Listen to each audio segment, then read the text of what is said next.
has something to do with those tiny little microbes that you see just behind me. And as I'm really enthusiastic to come here to meet so many friends and to be happy to see so many enthusiastic people. So I think I'll simply try to relax myself, to sit down and to talk to you about them, because it's the most important thing for you, for me, for everybody, because if you will be healthy and happy, is actually, most of it is neither nutrition nor your friends or whatever. Most of it is due to those tiny little microbes. And most people cannot imagine, why do I know about that? How could I say? But actually, I would love to tell you, welcome to my world of bacteria. And you will find out. Everybody who knows me and talks to me, they say, oh, you really are in love with them. Yes, I don't know if I'm in love with them, but I think they were life-changing for me. And perhaps I can tell you a little bit of that. Why was it so life-changing for me? And I have to go back 40 years in my life. Yeah? Hope you're interested in that, because it's a sad story, actually. It's not a nice story. But I think at the age of 21, I thought something is wrong with me. I'd never fallen in love. Yes, of course, I knew a lot of nice people and everything, but the one and only had not arrived.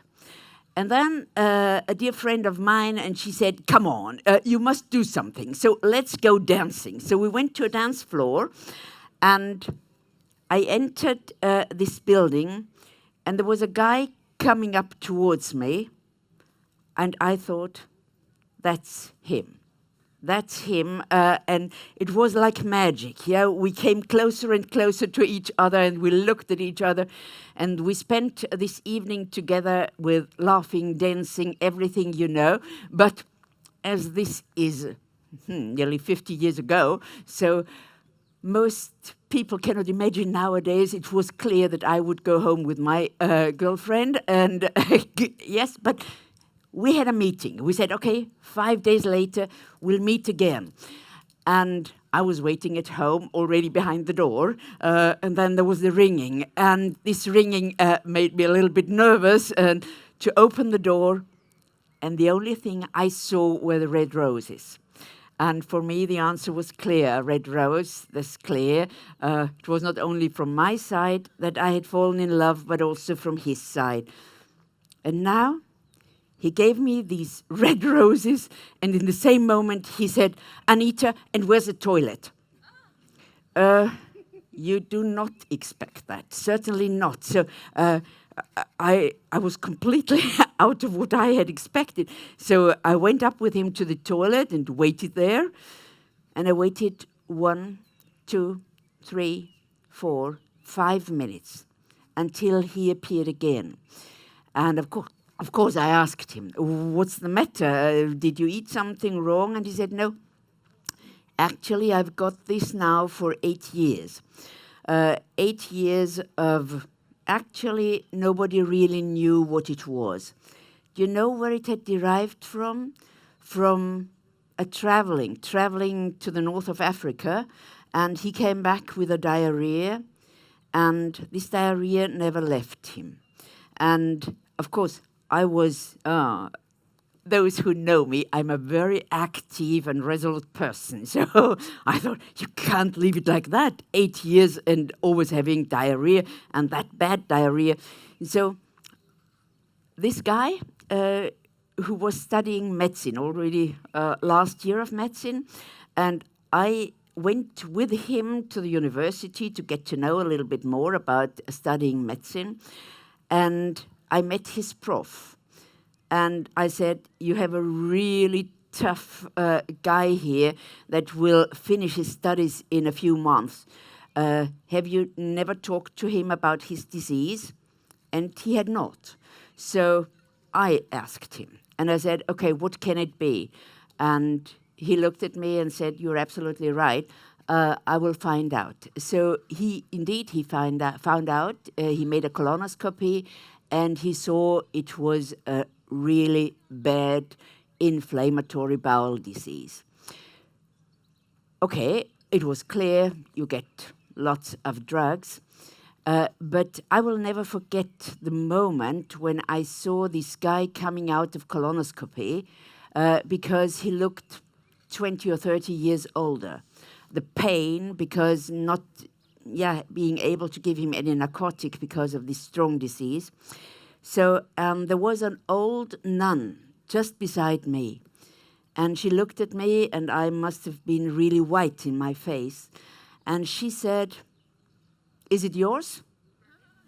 And I couldn't even speak, I just nodded, and she said, I have been working here for more than 50 years.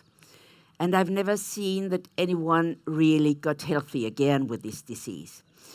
But I see a little chance also in your eyes. I think you're able to cook. And I said, okay, I don't know how you know that, but yes, I love cooking and love to have nice food. And she said, find out what is the right food for him. Perhaps this will give you a chance.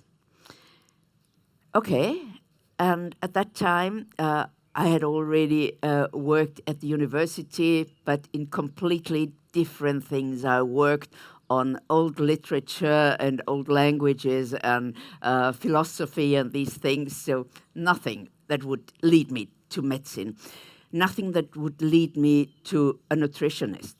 But I started doing it because I think we only knew each other for 2 months, and then this guy asked me to marry him, and I was only happy. I tell you, in this moment you forget about disease or whatever is going on in this world. You just know this real love, this person who is more to you than anything else in this world. Yes, I'm going to marry him. Okay, and then I thought, okay, and now it's my job. Okay, he's the doctor, the medical one, but I will find a way how to treat this disease. So I did everything what you know in nutrition, cooking and vitamins, automolecular medicine.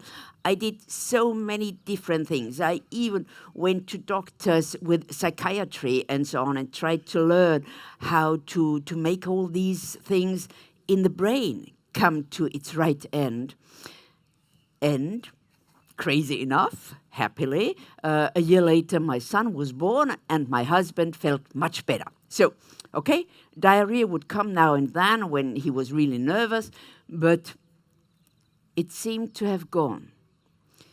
And 10 years later, there was a colonoscopy. He was at the age of 38, and it was a colon cancer. And the next 2 years, I don't know if you can imagine that. You're only concentrated on this disease. You only have concentration on how to get this person, which is more to you than everything else, because perhaps simply my little child was a bit more. But this guy must live. I want him to see my son and his son to grow and what's going on. But 2 years later, he was 40, he died. And I stood there at the grave, and there was one thing that I thought. I did not think his big profs, they were not intelligent enough or whatever, no. I thought it was me. I have not been good enough to save his life. And the next moment I looked to my son, and most of you will know that cancer can also be a genetic disease. So what did I think? I thought, okay, I could not save his life, but perhaps I can save my son's life. Perhaps I will find something. And I started off to look all over the world. What is there in research? What is there in medicine? How could it be better now. And it wasn't even for a long time. I think I had been searching for about half a year. And then I met the head of the microbiology in Wageningen University. Big guy, so everybody in this world would know him. And I'd heard about him, and I went there, and I participated in a lecture, and then I walked up to him and asked him a few questions. And he said, "I'm sorry, I've never in my life had these questions, and I do not know the answer. But it is incredibly interesting. I want to go on to find out, and let's work together." And this we did. So it was impossible, or it seemed impossible to do so, but indeed, he told me what might be life-changing. And the first time I was there and looked into this electronic microscope, I could see various bacteria, and I thought they were incredibly beautiful. Just look at them. They look beautiful. And I think I really fell in love with them second time, but a very, very long relationship now for far more than 30 years. And, you know, I had none of the doctors that I had contacted before had told me about. None of them. But you know what? Can you see this guy? This is a picture from 1908. So more than 100 years ago. And he got the Nobel Prize. It's Ilya Mechnikov, and he said he was sure that these bacteria would be there for the prolongation of life.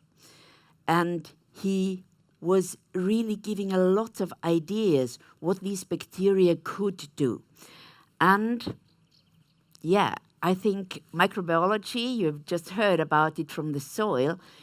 In the human body, it is more concise, it's smaller, there are not billions of bacteria, but we know that there are hundreds or thousands of various strains, and you simply really need these strains. And I will show you something, and I think it is important what I've written there. This is the ideal way what you should have.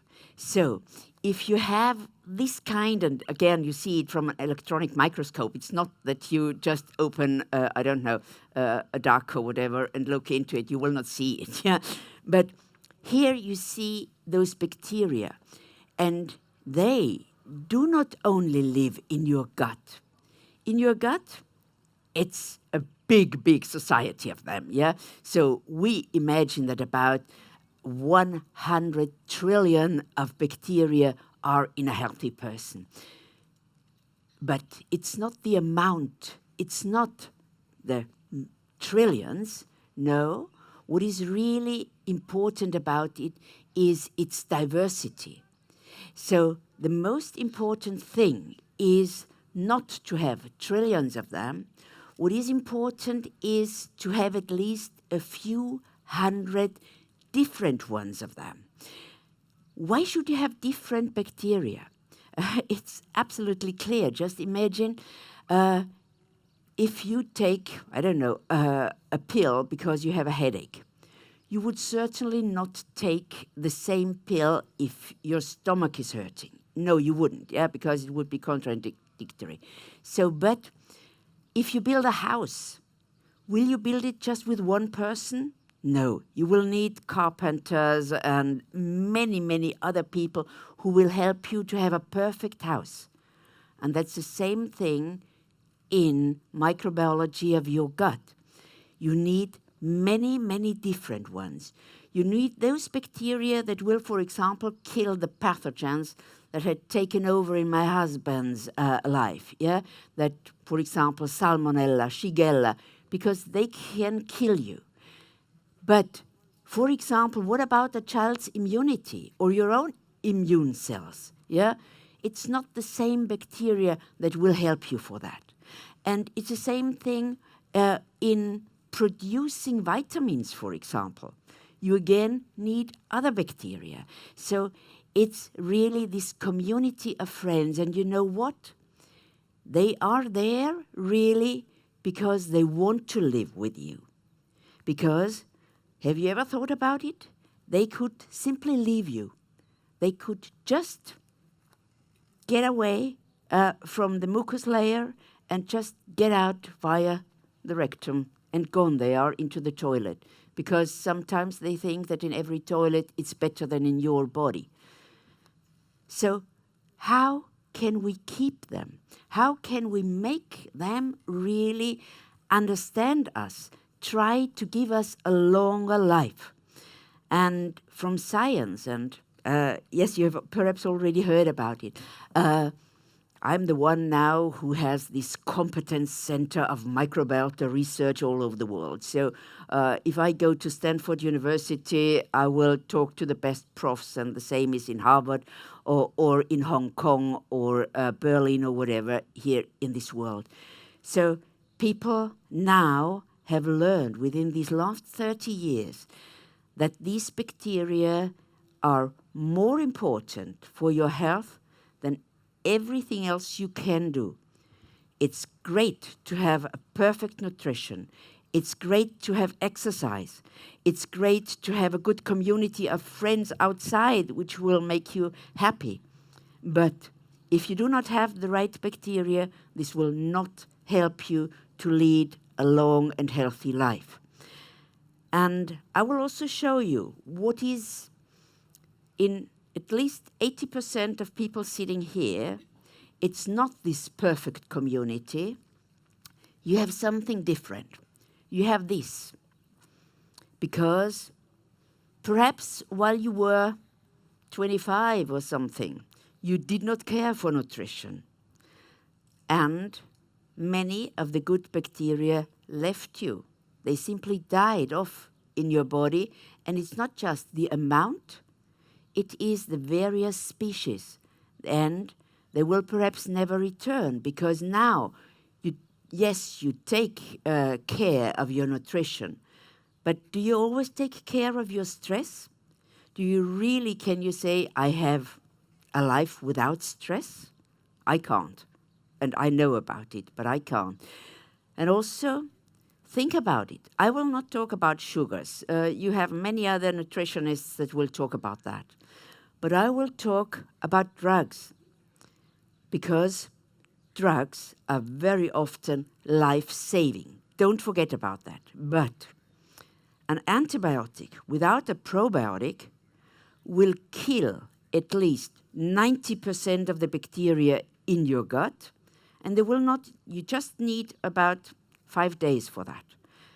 And what is even more and much worse is that 10% of the bacterial strains will never come back to you again.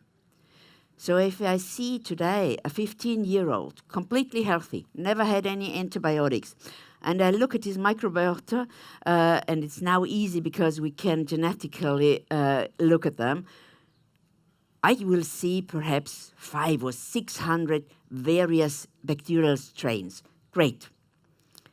If I look at his grandfather, who is perhaps not at home anymore, because he doesn't feel well, so he's in a home for elderly, and I look at his microbiota, then he perhaps will only have 70, 80 different bacterial strains. And you know what? How can this organism really defend its body? How can it look for a good immune system? It cannot. So the question has always been for me, how can we bring back this real community of friends? And I will tell you something more, because I wanted to make clear for you how important it is. And if you look at it, there is a clear correlation between your health and, look at it, and the diversity. And we need highest quality. We need it that we really can see. We need prevention. We do not just need medical cure. It is so important for all of us that we will have a new life. And I will tell you something. When I had heard about all these things, that these bacteria really live in our gut because they want to live with us. Do you know why they want to live with us? What is most important about it? Because we eat the same food that they like. This is the only thing why they are there. And something more, which is even more important, they produce special acids. Normally, you will perhaps think acidity is bad and wrong, you don't want that. No, it is not in your gut. So if they produce the right environment for other bacteria, then you can even get more. So even after a lot of drugs, even after chemotherapy, you will be able to get them back if you know which ones you need. So for me, I was now thinking, okay, I looked at what was there on probiotics. And I must tell you, it was crazy what I found. Most probiotics that I found at that time, so beginning of 1990, was just one strain in a capsule and about 50 to 80 years old. Do you really want a drug that is already has been done 80 years ago? Do you believe in that there's enough science with it? No. So I thought about it, and you know why? I've already told you about my son, and he's now far above 40. So the crazy thing is, at that time, he was 13, and I thought about it. Could I perhaps help my son, because he had a very bad allergy, not just one allergy, but he had atopic dermatitis. You know that? Always scratching, always red, even in the face, everywhere. So, and I had not been able, although my husband was a doctor, medical doctor, we had not been able to help our son. Of course, you have cortisone, so for a few days it's gone, but then it comes back. And so I thought, okay, what I know now about probiotics, because could I perhaps help my son with a new probiotic? Could I perhaps make a probiotic where I would rely on and which I could give to my son, but also could give to many others? So I started with that.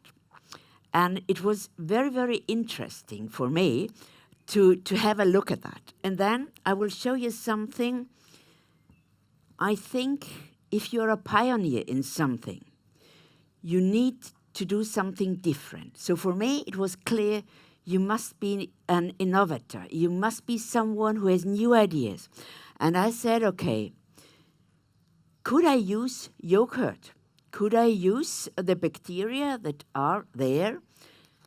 And I will tell you, if you're a healthy one, if you just want to have it for your nutrition, it's a perfect thing. If you want to change a disease, no. Why not? Because none of you has a cow's stomach or a cow's gut. So the bacteria that live in a human being are completely different to that of your cat, of your dog, of a cow or a sheep or anything else. So you need human bacteria. This is extremely important if you want really a big change. For just living healthy, it's okay. So what else did I change? I will show you. I believe in God. I believe in more than just what we see. And I always thought somebody created us. So why would this energy, whatever it is, give us 1,000 different bacterial strains if just one is enough to keep you alive? Then he would have certainly given us just one. So if you need many of them, you should perhaps also look for it, which are the very, very best. So not just one, but, and it's crazy, I will tell you, it's really crazy. I started off with that at the beginning of the 1990s. 3 years ago, science has found out that indeed bacteria always work in teams. So it's not one bacterial strain that works for whatever, for example, to fight salmonella. No, it's always teams. And for example, to fight against inflammation, it's not just one, the Faecalibacterium prausnitzii, so famous. No, you need a team of bacteria that will produce butyrate and then help you against inflammation and help your brain to think. So I tried to find the right teams. I do not know where the energy came from, where the spirituality came from that gave me these ideas. I do not know, but I will tell you, I think I have this energy to get it into life, to get it into being. Yeah, this is important for me. And also, I'm a person who, right from the university, I came from science. And I thought, it's good if I personally know that it's good, but no, I want more. I want that science approves what I do, that they say that wasn't only a good idea, but it really works. In placebo-controlled studies, that's important for me. And there is one more thing. Believe me, if you want to change something in your body's health, you need special bacteria. You need bacteria that can do something very, very special. So in science, we call it indication-specific probiotics. And I will tell you, when you look out for that on Amazon or wherever, it's not even more than 1% of probiotics that you can buy that are indication-specific. So about, I would say, 98% of probiotics that you can buy are not more than if you eat a good yogurt. So what was it that I was interested most? I was interested so much not only on the gut. Why that? Because I could see that there is much more. Okay, there is your immune system. Via your immune system, you can correct the skin's microbiota. You can correct perhaps also your lungs' microbiota, many other things. But, and I have a very, very good friend. He's the most well-known prof in what we call therapy, which goes from the gut to neurology and psychiatry. So it's called gastroneurology. And he told me, Anita, we now, through our experiments, know that 90% of messages go from the gut microbes to your brain. And I asked him, are there bacteria in the brain? And he laughed and said, no, there are no bacteria in your brain, but they can do this via nervous reactions, because you certainly have already heard there is a second brain in your gut. So if the bacteria in the gut just touch the right nerves, yeah, then you will it doesn't even take a second that in your gut the same nerves will react on that. So the messages go from the gut into your brain. You know what? And I will show you something because it is so important. Nowadays, I think, I've told you that at least 80% of you do not have that kind of gut bacteria that you should have. And the main thing is what we call a leaky gut. What is a leaky gut? A leaky gut, just imagine your gut, you see it here, is so incredible because here it's not only home of these billions of microbes, it has just one line of cells, one line of epithelial cells that are the barrier between your food and the microbes and between your immune system. 80% of your immune cells are down there, 80%.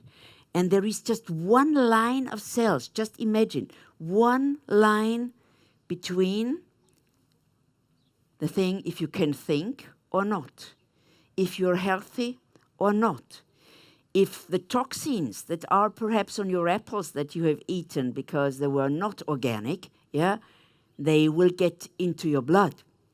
It's not only the toxins, it's so many other things. Think about, we just talked about yogurt, emulgators. There are many other things that you do not want to have in your blood. And there is just one line of cells that defends it. One line of cells and billions, trillions of microbes. So the thing is, do we have enough of these bacteria to protect this single line of cells? I will show you something. We do not only have nice bacteria in our gut. We also do not only eat the best food. So how can we protect that these toxins go into our brain? Is that possible? I will show you something. It is possible if you have a very, very low inflammation. Inflammation is the worst you can have for your gut. If you have inflammation, then the binding proteins between these single line of cells, they're called tight junctions. Don't know if you're interested in these technical terms, but these tight junctions, these are proteins. And when there is inflammation in your gut, these proteins will open up, and all the toxins can then they will not only be in your gut, but they go into your brain. And how to protect your brain? Actually, this is again done via your microbes, because the very best microbes in your body, they produce metabolites that will protect you. Perhaps you've heard about butyrate or acetate or things like that. Butyrate is the most well-known. So if you have bacteria that can produce that, then it's easy. These short-chain fatty acids will protect your brain, and you will feel it. You will feel it in its function because, for example, you will be able to concentrate in a better way. But it's not just the function, it's also your emotion, because emotion also has something to do with your brain. It's not just the gut feeling. So this, again, is done through our gut microbes to produce all that and to help you in all that. And you see it now. The toxins have no chance to get in. Blood barrier is strong now, and we have no chance for that. But there is still something which I would like to show you. I have done now more than 100 science papers, more than 100 different papers to show what is good about your microbiome. You see what we have been doing? Neuroinflammation, perhaps you've heard about that. Most of you are young. You're perhaps not that much interested in that. But I'm in my 7th decade now. I'm nearly finishing it now. And for me, it's so important. What about Alzheimer's disease? What about Parkinson's disease? Would I like to be like that? Yeah? Would I like not to know my son anymore? No.